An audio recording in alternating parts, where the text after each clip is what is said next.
The lake is so big and my boat is so small. Faced with this daunting challenge, your electronics become huge.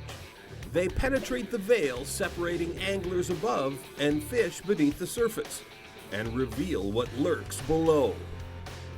Modern electronics place a wealth of information at your fingertips. Depth, bottom content, lake maps, structural configuration, water temperature, and other essential information virtually jumps off your screen. Combine this input with your understanding of a fish's basic nature and seasonal movements, and productive fishing patterns begin to emerge. That's where experimentation and observation kick in, because in the end, fine-tuning initial patterns by adjusting both location and presentation is what puts more and bigger fish in the boat. You can't catch them until you find them, and your electronics will definitely put you on the fish. After that, the rest is up to you. I bet she's been eating stuff that's about this size. Yeah. You don't get that way from eating little teeny minnows. Oh, wow, wow, wow. Did you see that? Chased it all the way up? A great big one, too. Holy mackerel. That was sort of interesting. Maybe he's still around. Man, oh man. That one really had it down inside. Yeah, you can see she's been eating pretty good. We're going to get her back in the water. I like this deep water pike fishing like this. The biggest thing is the simplicity to find them, because you can see them with your electronics. You know, you can aggressively drive around really quickly to isolate where the fish are. You know, you drive around a structure and you'll see them down there. They're big enough, you know, they stick out like a sore thumb when you see them. You get so spoiled fishing with a mapping feature like this. You can see the deep structures, pull right up to them, start fishing.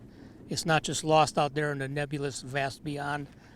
You can see the spots and just jump, spot, fish the perimeters and move on to the next one. Really makes it easy and efficient to catch these big fish. Oh, there's one, Dave. Oh, there's one. James. Oh, there we go. Let me know if you need a net. Whacked it. Oh, there you go. That's a good one.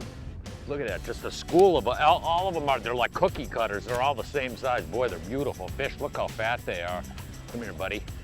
Come here. Oh, come on. This guy here is a little stunned. It's interesting what David was saying about the retrieve, because usually a lot of times when these fish are super active, we'll use a real aggressive pop jigging retrieve. There's one. I got one too. David's got Oh, one. lost him. Oh, he just dumped Missed one. him. A lot of times we use a real super aggressive retrieve. It seems like these fish are pinned down tight to the bottom, and what we're doing is taking these baits and dropping it to the bottom. Right now we're in about 38 foot of water. We're reeling the bait up about 6 or 8 feet off the bottom, and the bait is just hovering, sort of motionless, and the tail is just kicking, but it sits above them long enough, and it seems like it's triggering these fish into biting. This is interesting. This morning I was really concentrated on using this fluttering bait with the spinner bait attached. And you can actually feel this a little bit easier in deep water because it's got more flash and vibration and it's got a good thump. You can feel it, and sometimes they really like to pounce on that. But didn't seem to want to hit that today. They seem to like the subtler baits today.